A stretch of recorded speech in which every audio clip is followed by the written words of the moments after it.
여러분 안녕하십니까? 구해조 경제입니다. 많이 오랜만이죠? 좀 쉬었습니다. 많이 쉬었으니까요. 앞으로 또 달려보겠습니다. 변함없는 사랑, 관심 부탁드리고요. 오랜만에 들고 온 소식은 삼성 SDI입니다. 지난 대략 한 2년 동안 삼성 SDI가 주가 계속해서 떨어졌습니다. 왜 이렇게 주가 떨어질까요? 이건 비단 삼성 SDI뿐만 아니라 2차전지 업종 전체적으로 다 마찬가지죠. 이렇게 많이 떨어진 주가 이제는 바닥권일까요? 앞으로는 어떻게 될까요? 오늘 이런 생각 좀 해보겠습니다. 시작해 볼게요. 네, 이 시간에 전해드릴 주요 내용 먼저 짚어보겠습니다. 첫 번째는 주가 수준을 평가해 보려고 합니다. 주가가 최고점이었던 23년 6월에 PER 밸류에이션 해보고요. 그리고 최근 PER은 또 어떻게 됐을지 이 PER 밸류에이션을 통해서 주가 수준 비교해 보려고 합니다.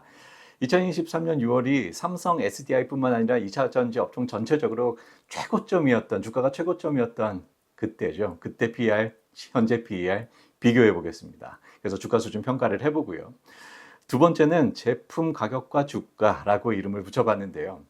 2차 전지 밸류체인 각각의 제품들의 가격 그리고 이 2차 전지 업종 전반적으로 주가가 어떻게 움직이는지 그 상관관계를 여러분들께 소개를 해드리겠습니다. 이 관계를 보면 이래서 주가가 이렇게 떨어졌고 그래서 지금은 바닥권인지 앞으로 주가가 어떻게 될지 생각해 볼 수 있는 그 근거들이 되니까요.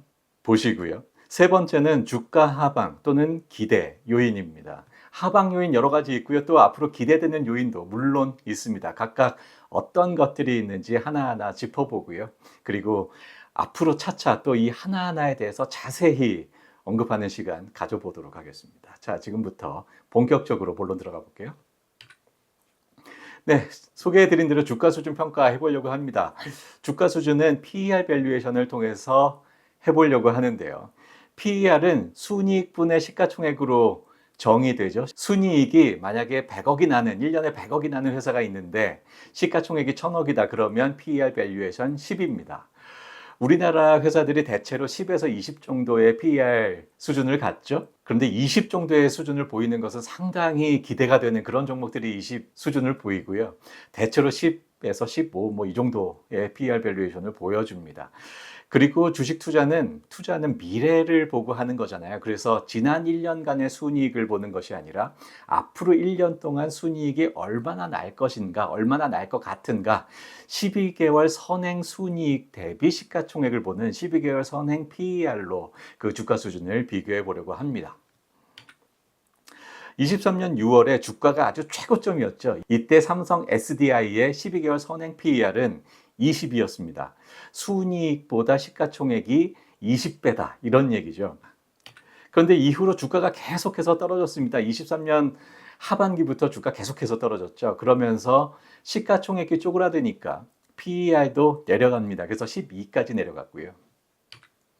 그런데 최근에 보니 주가는 계속해서 내려갔어요. 그래서 시가총액도 계속해서 쪼그라들었을 테고 그렇다면 PER 계속 내려가야 되는 거 아니야? 그런데 PER이 무려 25년 3월 말 기준 21까지 회복됐습니다. 23년 6월에 20이에요. 오히려 1이 더 올라갔어요. 주가가 최고였던 23년 6월보다도 오히려 PER 밸류에이션은 1이 올라갔습니다. 이거 왜 이럴까요? 계속해서 주가가 내려갔기 때문에 시가총액은 계속해서 내려갔습니다. 그런데 앞으로 1년 동안 벌어들일 것 같은 순이익 전망치가 더욱 가파르게 내려가면서 그래서 오히려 PER 밸류에이션은 올라가는 그런 상황이 됐습니다. 결국 주가가 지금까지 주구장창 떨어졌고 그래서 정말 많이 떨어졌다라고 많은 분들이 그렇게 말씀들을 하고 계시지만 PER 밸류에이션을 봤을 때는 주가가 떨어진 것이 아니라 오히려 올랐다. 주가가 최고 수준이었던 23년 6월의 주가 수준까지 모두 회복했고 오히려 더 넘어갔다. 이런 PER 밸류에이션 결과를 보여줍니다. 그래서 주가가 많이 떨어졌다라고 할 수가 없는 거죠. 물론 주가는 대략 2년 전에 80만 원 선에서 지금 19만 원, 20만 원 이 정도 합니다. 무려 반의 반토막, 4분의 1 토막 났어요. 하지만 주가가 많이 떨어진 것이 아니라 주가는 실적과 동행하잖아요. 그래서 주가 수준을 평가하려면 실적을 함께 봐야 하는데 실적과 함께 본다면 주가가 4분의 1 토막 났음에도 불구하고 주가가 많이 떨어진 것이 아니라 오히려 회복됐다라고 평가할 수 있습니다. 그래서 지금 주가 많이 떨어졌다 할 수 없는 상황이 되는 거죠.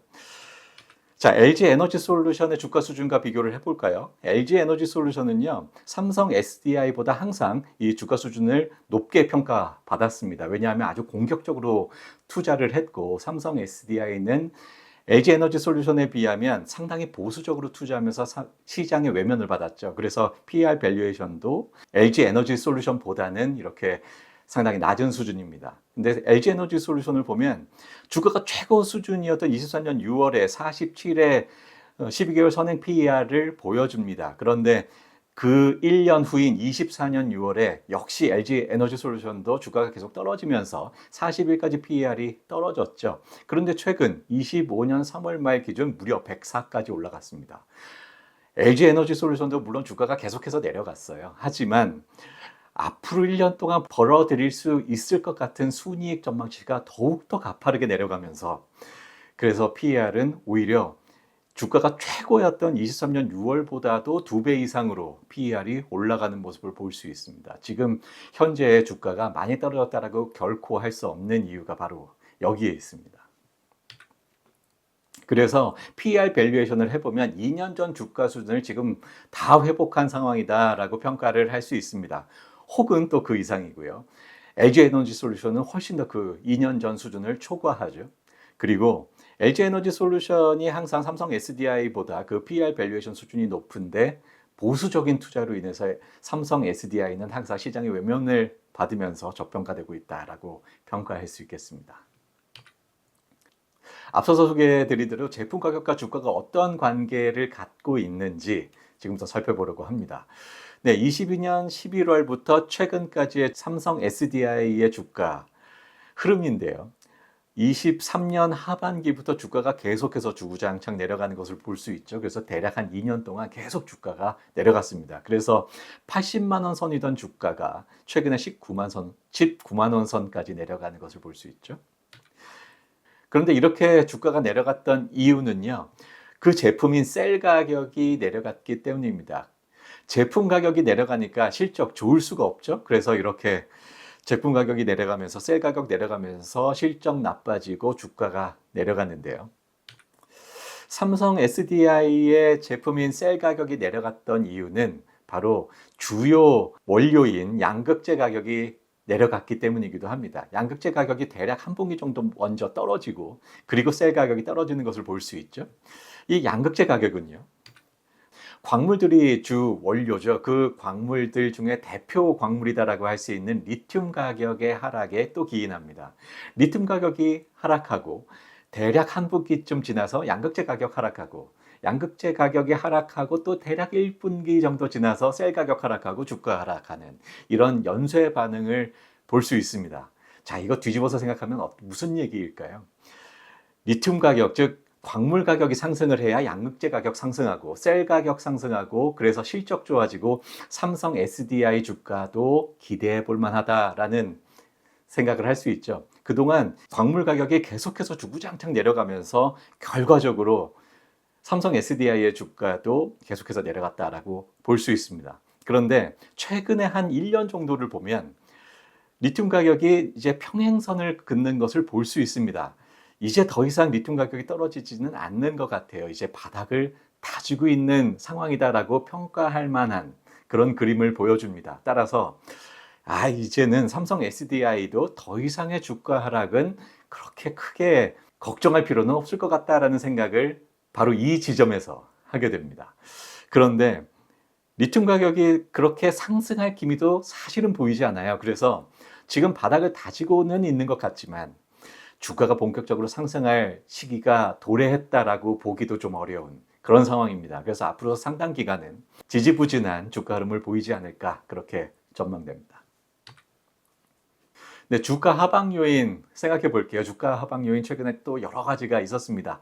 앞서서 제품 가격들의 움직임, 그게 주요 원인이었고요. 최근에 또 여러 가지 주가 하방 요인이 있었는데 먼저 유상증자입니다. 3월 14일에 이사회 결의를 했죠. 유상증자를 결의를 했고 증자 비율이 무려 17%나 됩니다. 주식 수가 17%나 증가한다는 얘기고 기존 주주가 가지고 있는 주주 가치가 그만큼 17% 정도 희석된다라고 생각할 수 있죠. 이렇게 유상증자를 한 이유, 총 2조 정도의 자금을 마련해서 GM과의 합작사에도 투자를 하고요. 또 삼성 SDI뿐만 아니라 우리나라 셀 업체들이 삼원계 배터리에 주력하고 있죠.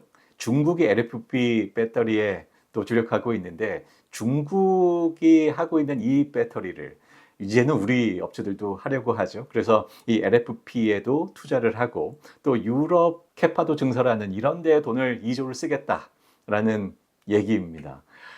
투자를 공격적으로 하겠다라는 것은 반가운 일이나 그런데 이것을 유상증자를 통해서 이 돈을 마련했다는 것에 대해서 대단히 아쉽습니다. 그래서 주가도 이때 크게 출렁였죠. 17%나 내려가지 않을까라고 우려를 했었는데 그만큼은 아니었고요. 그런데 삼성 SDI의 부채 비율을 보면요. 100%가 안 돼요. 대략 한 80% 정도로 기억하는데 부채 비율이 200%까지도 그렇게 위험하지는 않다라고 일반적으로 봅니다. 그런데 100%도 아니고 100%도 안 되는 80% 수준이에요. 그렇다면 은행 대출 받아서 이 정도 재원을 마련하더라도 아무런 문제가 없어 보입니다. 그런데 굳이 주주 가치를 희석시키면서 피해를 주면서까지 이렇게 유상증자로 재원을 마련했어야 했을까? 대단히 아쉬운 지점이고요. 우리나라 업체들이 이렇게 자꾸 주주 가치를 훼손하는 일을 벌이기 때문에 또 전반적으로 주식시장이 저평가되는 그런 이유가 된다라고도 할 수 있겠습니다. 대단히 아쉬운 결정이었고요. 그리고 최근에 또 공매도가 재개됐죠. 3월 31일부터 공매도가 재개됐고요. 그런데 특히나 2차 전지 업종 전반적으로 공매도 잔고가 굉장히 많이 쌓여 있습니다. 그래서 대표 피해 업종이다. 2차 전지가 대표 피해 업종이다라고 할 수 있습니다. 실제로 3월 31일에 공매도가 재개되면서 공매도 물량이 대거 출현합니다. 그러면서 또 주가 상당히 빠졌죠.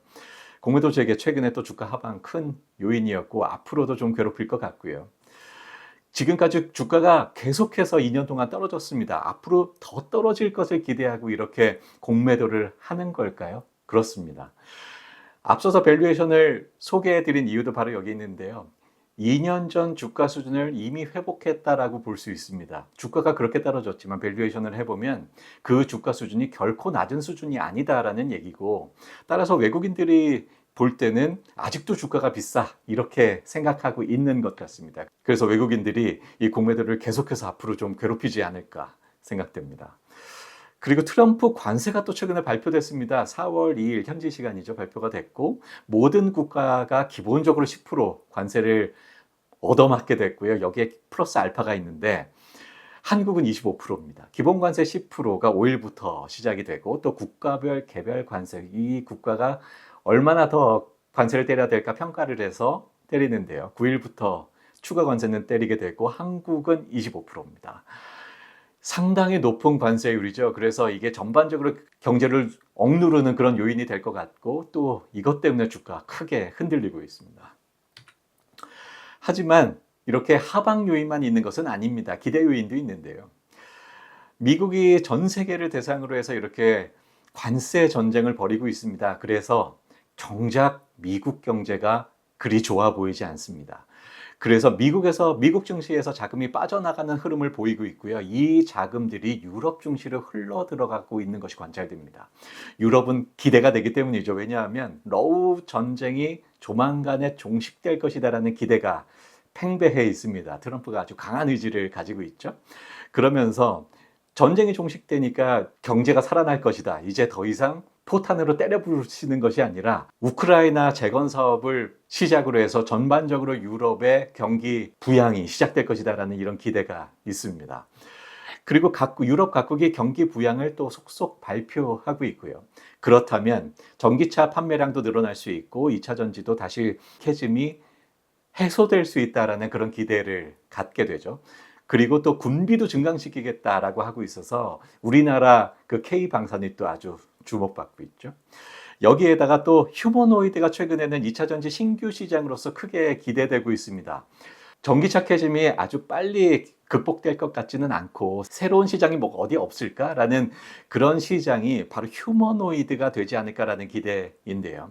휴머노이드 로봇들이 짧으면 30분, 길어야 한 2시간 정도 동작하면 그 배터리가 다 된다고 합니다. 그래서 에너지 밀도가 상당히 높은 그런 배터리가 또 요구되는 시장이 바로 휴머노이드 로봇 시장인데요. 앞으로 휴머노이드 상당히 기대되잖아요. 그리고 삼성 SDI가 아주 높은 에너지 밀도를 보여줄 것으로 기대되는 전고체 배터리 선두주자입니다. 그래서 삼성 SDI가 이 휴머노이드 로봇 시장에서 또 2차 전지로, 특히 또 전고체로 주목받지 않을까라는 그런 기대가 있는데요. 그런데 지금 당장은 휴머노이드 시장 자체가 그다지 크지 못합니다.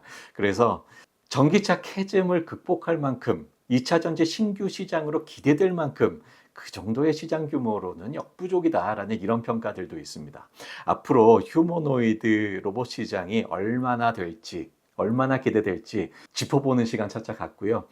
지금까지 주가 하방 요인 또 주가 기대 요인 여러 가지 말씀드렸는데요. 하나하나 2차 전지 나아가서 세계 경제에 어떤 영향을 미칠지 자세히 짚어보는 시간 앞으로 가져보도록 하겠습니다. 네, 오늘 준비한 소식 여기까지입니다. 좀 도움이 되시나요? 구독, 좋아요 부탁드리고요. 여기까지 하겠습니다. 시청해 주셔서 감사합니다.